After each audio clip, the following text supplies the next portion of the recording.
पुराना कॉलेज हमेशा रात को और भी डरावना लगता था। रवि नया वॉचमैन टॉर्च लेकर लंबे अंधेरे गलियारों में गश्त करता था। दीवारों पर छायाएं नाचती थीं और हर चरमराहट से उसका दिल तेज हो जाता था। रवि ने पुराने वॉचमैन की भूतिया कहानियां सुनी थीं, जो सालों पहले रहस्यमय तरीके से गायब हो गया था, लेकिन उसने इन्हें महज अफवाहें मानकर नजरअंदाज कर दिया।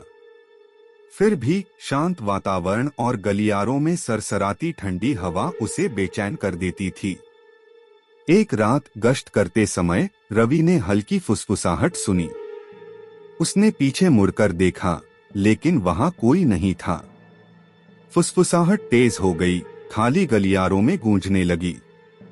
ऐसा लग रहा था मानो उसे नाम लेकर बुला रही हो। रवि के हाथ कांप रहे थे। उसने अपनी टॉर्च को और कसकर पकड़ लिया। वह फुसफुसाहट का पीछा करते हुए पुराने धूल से भरे क्लासरूम तक पहुंच गया। रवि ने दरवाजा धकेला और फुसफुसाहट अचानक बंद हो गई।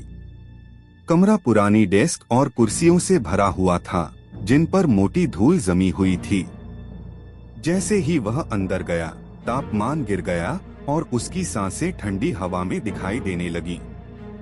अचानक दरवाजा जोर से बंद हो गया और टॉर्च की रोशनी झपककर पूरी तरह से बुझ गई। रवि अंधेरे में हाथ पैर मारते हुए बाहर निकलने का रास्ता खोजने लगा। अंधेरे में से एक आकृति उभरी। यह पुराने वॉचमैन का भूत था। उसकी आंखें खोखली और बेजान थीं। तुम्हें यहाँ नहीं आना चाहिए था, भूत ने फुसफुसाया। उसकी आवाज कमरे में गूंज रही थी। रवि डर के मारे पीछे हट गया, लेकिन भूत करीब आ गया। उसकी उपस्थिति से कमरा हड्डियों को ठंडा कर देने वाली ठंड से भर गया। रवि को भूत की बर्फीली उंगलियां उसकी ओर बढ़ती हुई महसूस हो रही थीं। अपनी सारी हिम्मत जुटाते हुए रवि दरवाजे की ओर दौड़ा। उसका दिल तेजी से धड़क रहा था। उसने दरवाजा खोला और गलियारे में बाहर भागा। पीछे मुड़कर देखने की हिम्मत नहीं हुई। फुसफुसाहट उसके पीछे पीछे चलती रही, तेज और जोर से होती जा रही थी।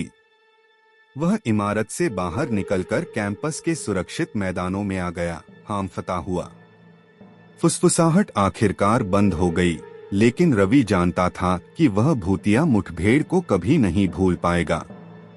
अगले दिन रवि ने अपनी नौकरी छोड़ दी और कॉलेज से चला गया, कभी वापस न लौटने की कसम खाई। उसे यह एहसास छोड़ ही नहीं रहा था कि भूत अब भी उसे देख रहा है, उसे फंसाने के एक और मौके का इंतजार कर रहा है। रवि की जगह आए नए वॉचमैन ने अपनी पहली रात को वही फुसफुसाहट सुनी। आतंक का चक्र जारी रहा। कॉलेज में वॉचमैन का भूत हमेशा अगले शिकार का इंतजार करता हुआ।